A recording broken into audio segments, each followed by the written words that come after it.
What's the most disturbing thing you've read in someone's diary? After what I found out, I'm never going to snoop around other people's stuff again. When I was 13, my friend, Rachel, invited me and a couple of my other friends to her house for a sleepover. Rachel was like the celebrity of the school, and spending time with her would have done wonders for my reputation at school, so of course I couldn't decline her invitation. Plans were made and it was decided that I would come over on a Friday night. On a Friday night, I arrive at her house, and two of the other girls are already there. I come in, Rachel takes us to her room, and we lie down on the floor and gossip and talk about celebrities and school drama and other trivial things. It's going good so far, nothing's amiss. We watched YouTube videos together and went to bed at 2 a.m. Later in the night, I woke up because of thirst and headed to the kitchen for a beverage. Before leaving the room, I decided to mess with Rachel. A few days ago, at school, she stole my pencil case from my bag. As an art student, it was my life. She stole it and ruined some of its contents. That really pissed me the FCK off. She barely even said sorry. So now, I was in her room, she was sleeping, and I had a fantastic opportunity to take revenge. There was a drawer next to her bed, and using the light of my phone, I searched it for anything that I could tease Rachel about.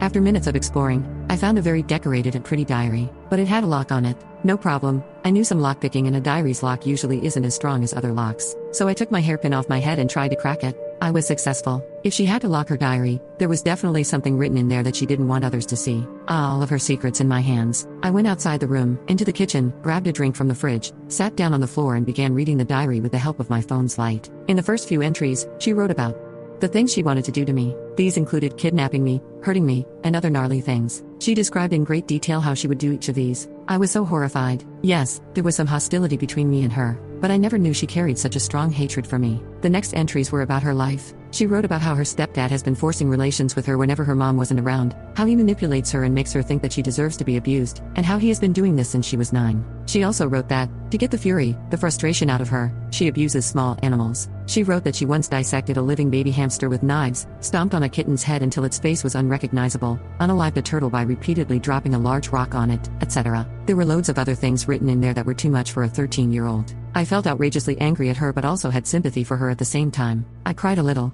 I also felt scared. Maybe she invited me to her house just to unalive me, and then do all those things to me that she said she would? I went back into the room, put the diary back in the drawer, and didn't sleep that night because I felt like there was a good chance she would wake up and suffocate me to death in my sleep with a blanket or a pillow or something. I kept watching her carefully all night. Whenever she moved I shivered. Thankfully, she didn't wake up. In the morning, at around 7 a.m., before she and the other girls woke up, I grabbed the diary from the drawer, went out to the living room, and found her mom sitting on the couch, using a laptop. I walked up to her and gave her the diary. I know I invaded Rachel's privacy, but her mom had to know everything that was up with her daughter. She thanked me, called my mom, and I went home. In school on the subsequent Monday, I saw Rachel in the locker area, and she saw me, and as soon as we saw each other, she took out a dagger from her pocket and charged at me. I was stabbed once in the stomach, but several students and a teacher stopped her and got her away from me before she could stab me more. My memory is not clear at this point, because I fainted, but I remember waking up in my bedroom. I was passed out for days, and fortunately recovered. I never saw Rachel again after that incident, and have no idea where she is now, but I hope that she got the help she was in terrible need of.